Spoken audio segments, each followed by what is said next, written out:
সবাইকে স্বাগত। আপনারা যারা পরীক্ষা দিবেন আপনাদের পরীক্ষাটি এমসিকিউ হবে। আজকে একটি এমসিকিউ পরীক্ষার প্রশ্ন প্যাটার্ন নিয়ে এসেছি। ইনশাআল্লাহ এই প্যাটার্ন থেকে 30 থেকে 35 নাম্বার অনায়াসে কমন পাবেন। ধৈর্য সহকারে সম্পূর্ণ ভিডিওটা দেখবেন, ইনশাআল্লাহ আপনি পরীক্ষায় পাস করতে পারবেন। স্ক্রিনে যে প্রশ্ন প্যাটার্নটা দেয়া আছে সেম প্যাটার্নে আপনাদের পরীক্ষাটা হবে। দেখেন, যেমন এখানে দেয়া আছে মীর মোশাররফ হোসেনের শ্রেষ্ঠ উপন্যাস কোনটি। এখানে 4টা অপশন দেয়া থাকবে, যেই অপশনটা সঠিক, ধরেন এখানে ক নাম্বার অপশনটা সঠিক, যদি আপনারা ক নাম্বার অপশনটা বরাদ করেন তাহলে নাম্বারটি পেয়ে যাবেন। এমনভাবে কিন্তু আপনাদের পরীক্ষা আসবে, অর্থাৎ আপনাদের পরীক্ষা যেমন ভাবে থাকবে, যেমন প্যাটার্ন থাকবে, যেমন ভাবে প্যাটার্ন করা হবে সেম প্যাটার্নে আমরা একটি চূড়ান্ত সাজেশন তৈরি করেছি। একদম শর্ট করে স্পেশাল চূড়ান্ত সাজেশনটি নিতে স্ক্রিনে দেওয়া হোয়াটসঅ্যাপ নাম্বার রয়েছে, ইমো নাম্বার রয়েছে, দুটোর মধ্যে যে কোনো একটি মেসেজ করে সাজেশনটি সংগ্রহ করুন। অর্থাৎ হোয়াটসঅ্যাপ অথবা ইমোতে মেসেজ করে সাজেশনটি সংগ্রহ করুন। সাজেশনের মূল্য মাত্র 100 টাকা। আমি বলি অবশ্যই প্রত্যেকে সাজেশনটি সংগ্রহ করবেন। যারা কাজের কারণে, চাকরির কারণে অথবা পড়ালেখা একটু দুর্বল, সময় পান না, প্রত্যেকে আমাদের সাজেশনটি সংগ্রহ করে A to Z পড়ে যাবেন, ইনশাআল্লাহ আপনি পরীক্ষায় পাস করবেন। ঠিক আছে, আমি সম্পূর্ণ প্যাটার্নটা সমাধান করে দেখিয়ে দিচ্ছি। আমাদের সঙ্গে থেকে দেখুন এবং কি আমাদের চ্যানেলটি সাবস্ক্রাইব ও পেজটি ফলো দিয়ে রাখেন। পরবর্তী যে কোনো ভিডিও আপলোড দেওয়ার সাথে সাথে চলে যাবে আপনার কাছে নোটিফিকেশন। ঠিক আছে, আপনাদের পরীক্ষার রেজাল্ট, প্রশ্ন সমাধান সকল কিছু নিয়ে আমরা ভিডিও আপলোড দিয়ে রাখবো। সর্বপ্রথম যে প্রশ্নটি রয়েছে সেটা হচ্ছে কুলাচার্য বলতে কি বোঝায়? প্রধান পুরোহিত। হ্যাঁ, এমনভাবে কিন্তু আপনাদের পরীক্ষার প্রশ্ন প্যাটার্ন থাকবে। 4টা অপশন থাকবে, যে অপশনটি সঠিক এটা বরাদ করলে আপনারা নাম্বারটি পেয়ে যাবেন। হ্যাঁ, মৌক অর্থ কি? অর্থাৎ বাংলা থেকে সন্ধি বিচ্ছেদ, তারপরে প্রতিশব্দ, বিপরীত শব্দ। সন্ধি বিচ্ছেদ থেকে অবশ্যই থাকবে, বিপরীত শব্দ থেকে অবশ্যই থাকবে, এগুলো কিন্তু আপনারা খেয়াল করতে হবে। ঠিক আছে,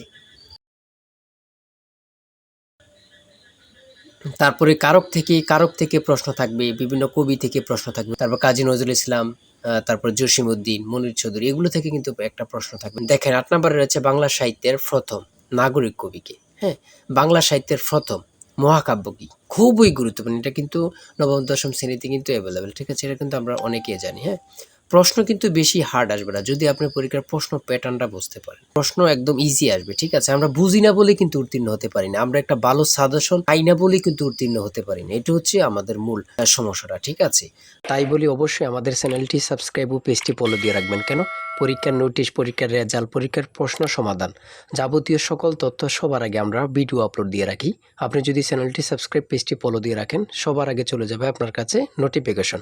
মনে করেন আপনি পরীক্ষা দিয়েছেন, পরীক্ষার প্রশ্ন সমাধান দেখিয়ে দিব, তারপরে রেজাল্টের অপেক্ষা করা লাগবে না, আমাদের চ্যানেলে পেয়ে যাবেন, সকল তথ্য পেয়ে যাবেন এবং কি নতুন নতুন চাকরির তথ্য পেয়ে যাবে। সার্কুলার দেওয়ার সাথে সাথে আমাদের চ্যানেলে আপলোড দেওয়া হবে। আপনি শুধু আমাদের চ্যানেলটি সাবস্ক্রাইব, পেজটি ফলো দিয়ে রাখলে সবার আগে চলে যাবে আপনার কাছে নোটিফিকেশন। তাই অবশ্যই চ্যানেলটি সাবস্ক্রাইব, পেজটি ফলো দিয়ে আমাদের মেম্বার সদস্য হয়ে আমাদের সাথেই থাকবেন। সবথেকে বড় সমস্যা হচ্ছে আমরা একটা সাজেশন অথবা একটা গোছানো একটা প্রিপারেশন নিলেই কিন্তু আমরা চাকরিটা কনফার্ম করতে পারি। হ্যাঁ, তারপরে মীর মোশাররফ হোসেনের শ্রেষ্ঠ উপন্যাস কোনটি? সেটা হচ্ছে বিষাদ সিন্ধু। এমনভাবে কিন্তু আপনাদের প্রশ্ন উত্তরটি থাকবে। ঠিক আছে, বাগধারা থেকে অবশ্যই প্রশ্ন থাকবে, বাগধারা থেকে থাকবে, বাক্য সংকোচন থেকে থাকবে, নিচের কোনটি এক বছর নির্দেশক? ভাষা আন্দোলনের সময় ছাত্রদের উপর গুলি করা হয় ঢাকা মেডিকেল কলেজের সামনে, ঢাকা মেডিকেল কলেজের সামনে। 1971 সালে পাক বাহিনী দ্বারা পরিচালিত অপারেশনের নাম কি? Operation searchlight. ঠিক আছে, খুবই গুরুত্বপূর্ণ। 2024 সালে গণ অভ্যুত্থানকে কি নামে অভিহিত করা হয়? জুলাই গণ অভ্যুত্থান। 1971 সালে মুক্তিযুদ্ধের সময় নৌ কমান্ড কত নম্বর সেক্টরের অন্তর্ভুক্ত ছিল? 10 নম্বর। 30 নম্বরে রয়েছে বিশ্বের শীর্ষ রপ্তানিকারক দেশ কোনটি? চীন। হ্যাঁ, চীন কিন্তু অনেক এগিয়ে যাচ্ছে, মানে অনেক উন্নত হচ্ছে দিন দিন।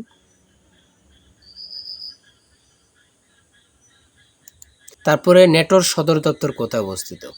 ঠিক আছে, কতদিন পর পর একজন সুস্থ মানুষ রক্ত দিতে পারেন? 120 দিন। আমরা কিন্তু অনেকেই বয়ে রক্ত দিই না। ঠিক আছে, রক্ত দেয়া কিন্তু ভালো। হ্যাঁ, ইংরেজি পার্ট থেকে আর্টিকেল থাকবে, প্রিপোজিশন থাকবে, আর ট্রান্সলেট তো 100% শিওর থাকবে, 1 থেকে 2টা মার্ক অবশ্যই ট্রান্সলেট থেকে থাকবে, ভয়েস থেকে থাকবে আপনাদের। যেমন এখানে একটা অনুবাদ দিয়েছে, রাইট ফ্রম বার্থ থেকে থাকবে, সিনোনিম অ্যান্টোনিম থেকে অবশ্যই আপনাদের প্রশ্ন থাকে। ঠিক আছে, 47 নাম্বার রয়েছে what part of speech connects words আর গ্রুপ অফ ওয়ার্ডস। নাউন থেকে প্রশ্ন থাকবে। হ্যাঁ, এটা কিন্তু বুঝতে হবে। হ্যাঁ, প্রশ্নগুলো কিন্তু কঠিন আসবে না, একদম ইজি আসবে। হ্যাঁ, আমাদের সাজেশনে খুবই গুরুত্বপূর্ণ প্রশ্নোত্তরগুলো নিয়ে কিন্তু আমরা তৈরি করেছি।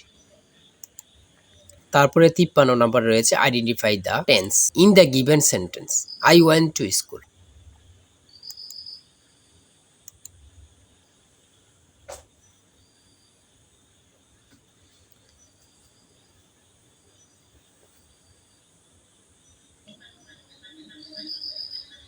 গণিত থেকে থাকবে, গণিত থেকে পিতা মাতা ও পুত্র অঙ্ক থেকে থাকবে, তারপরে লাভ থেকে থাকবে এগুলো। হ্যাঁ, যেমন একজন দোকানদার কিছু ডাল 2375 টাকায় বিক্রি করলে তার 5% ক্ষতি হয়, ওই ডাল কত টাকায় বিক্রি করলে তার 6% লাভ হতো। হ্যাঁ,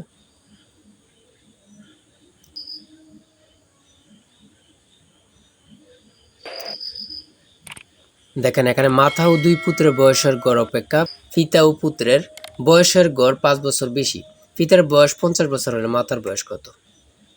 লগ থেকে থাকবে, মান নির্ণয় থেকে অঙ্ক থাকে। হ্যাঁ, সর্বশেষে যে প্রশ্নটি রয়েছে 16 হতে 30 পর্যন্ত বিজোড় সংখ্যার মধ্য কত? খুবই গুরুত্বপূর্ণ একটি প্রশ্ন তো, ঠিক আছে, সেটা হচ্ছে 23। এতটুকুই কিন্তু আপনাদের পরীক্ষার প্রশ্ন প্যাটার্ন, ঠিক আছে। আপনাদের পরীক্ষাটি এমসিকিউ হবে, এমসিকিউ প্রিপারেশন নেবেন। আর আমি বলি আমাদের সাজেশনটি সংগ্রহ করলে যথেষ্ট।